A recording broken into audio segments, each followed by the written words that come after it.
Yeah, let's get into it.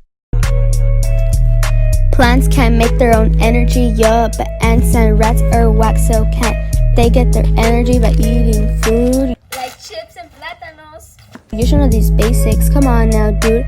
Photosynthesis is very lit. It doesn't just make food but provides oxygen too. Without oxygen we wouldn't be alive, boo.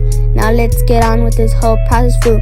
First you need to know where all of this happens, and that's gonna be within the chloroplast. Thylakoids are the green disc found inside. A group of thylakoids is called a granum. Outside the thylakoids is a fluid called a stroma. Sunlight's gonna be needed for this process to work. Now soda. The green pigment chlorophyll is very, very useful. Without absorbing sunlight, electrons won't be crucial. Now you need to know the two main reactions. They're the light-dependent and independent reactions. The light-independent can also be called the Calvin cycle or its ghetto name.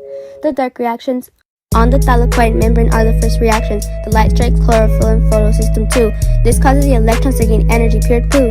These excited electrons exit photosystem 2. Then they head down to the electron transport chain and help put hydrogen ions in throughout the way. Because of diffusion, outgo the hydrogen ions. Their only way out is through ATP synthesis. ATP synthesis rotates because of diffusion. With this rotation, ATP is produced. Now don't forget about this ATP because it'll be useful very soon.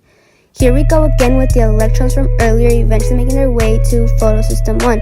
Light strikes the chlorophyll in photosystem 1 and the electrons get re-energized once again.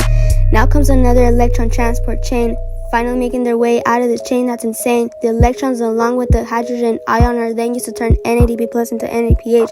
NADPH is an electron carrier. Now in order to replace these electrons, water is going to have to be split, making three things: hydrogen ions, oxygen, and electrons. NADPH and the ATP are taken all the way to the stroma from there, and that's where the final reactions come in, called the Calvin cycle. Darling, CO2 enters from the atmosphere while oxygen is then released. But ding, an enzyme combines the carbon with a carbon compounds. This then produces three carbon compounds, which are then turned into higher energy forms, and this uses the energy of ATP along with higher energy electrons from NADPH. Two 3 carbon compounds are then removed.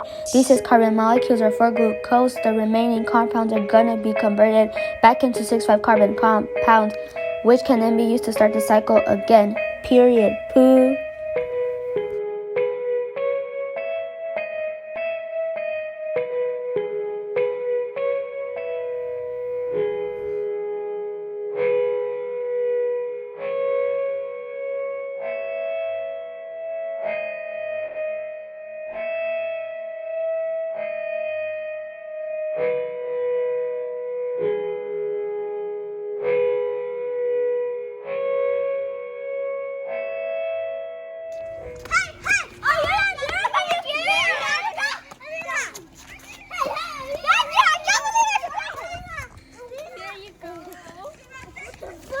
Yes, you can, man.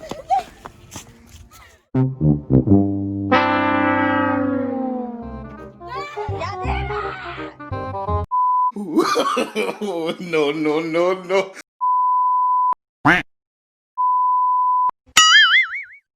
What did she say?